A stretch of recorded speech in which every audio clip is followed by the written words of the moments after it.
લક્ષ્ય ન્યૂઝ, એક નજર, એક લક્ષ્ય. મહેસાણા ડિવિઝન દ્વારા હારીજઠીમાં નવીન બસ સેવા શરૂ કરવામાં આવી. પ્રજાની લાંબા સમયની માંગણીઓને ધ્યાને લઈને મહેસાણા ડિવિઝન દ્વારા હારીજઠીમાં નવીન બસ સેવા આજથી શરૂ કરવામાં આવી છે. હારીજનગર વિકાસ કમિટીના એડવોકેટ પુષ્પકભાઈ મંગેશભાઈ ખત્રી તથા શ્રી બાબુલાલભાઈ ઠક્કર દ્વારા માનનીય ગૃહમંત્રીને રૂબરૂ રજૂઆત કરવામાં આવી હતી અને લિખિત રજૂઆત પણ મોકલવામાં આવી હતી, જેને પગલે આ પ્રશ્નનો સુખદ નિકાલ આવ્યો છે.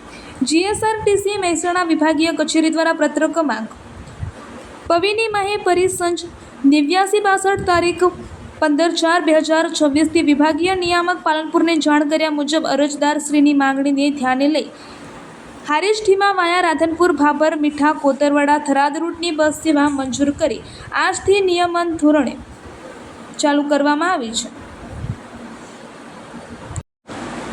નવીન બસનો સમયપત્રક સવારે 8 કલાકે હારીજથી ઢીમા સુધી બસ દોડશે. આ નવીન બસ સેવા શરૂ થવાથી હારીજ, રાધનપુર, ભાભર, મીઠા, કોતરવાડા, થરાદ પંથકના વિદ્યાર્થીઓ, નોકરિયાત વર્ગ અને સામાન્ય મુસાફરોને મોટી રાહત મળશે. લાંબા સમયથી પડતી હાલાકીનો હવે અંત આવ્યો છે. એડવોકેટ પુષ્પકભાઈ ખત્રી તથા શ્રી બાબુલાલભાઈ ઠક્કરે આ પ્રજાલક્ષી નિર્ણય બદલ માનનીય ગૃહમંત્રી શ્રી તથા મહેસાણા ડિવિઝન જીએસઆરટીસીનો હૃદયપૂર્વક આભાર વ્યક્ત કર્યો છે. રિપોર્ટર પંકજ સાધુ, પાટણ.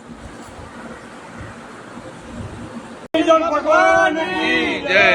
40 વર્ષથી પ્રજાપતિ સમાજ, મોતી સમાજ, બ્રાહ્મણ સમાજની માગણી આજે પૂર્ણ કરવામાં આવી છે.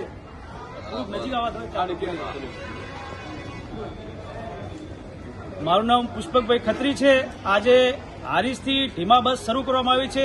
વર્ષો જૂની આ માગણી રહી છે કે 40 વર્ષથી આ ઢીમા બસની માગણી હતી, જેને આપણે જયરાભાઈ પ્રજાપતિ અમારા નગર વિકાસ કમિટીમાં અમને રજૂઆત લઈને આવ્યા હતા કે આ બસ ચાલુ કરવાની છે, જેની અમે રજૂઆત માન્ય આપણા હરસંઘવી સાહેબને રૂબરૂ રજૂઆત કરી અને લેખિતમાં રજૂઆત કરી. તેના પરત્વે મહેસાણા ડિવિઝનને અમને ભલામણ કરવામાં આવી અને ત્યાંથી આજે આ બસ ચાલુ કરવામાં આવી છે. તેમાં અમને ખૂબ જ હર્ષની લાગણી અનુભવી રહ્યા છે, જેમાં અમે હરસંઘવી સાહેબનો અને મહેસાણા ડિવિઝન સાહેબનો ખૂબ ખૂબ આભાર માનીએ છીએ. જય હિન્દ, જય ભારત. અમારી 100% માગણી પૂરી કરી છે.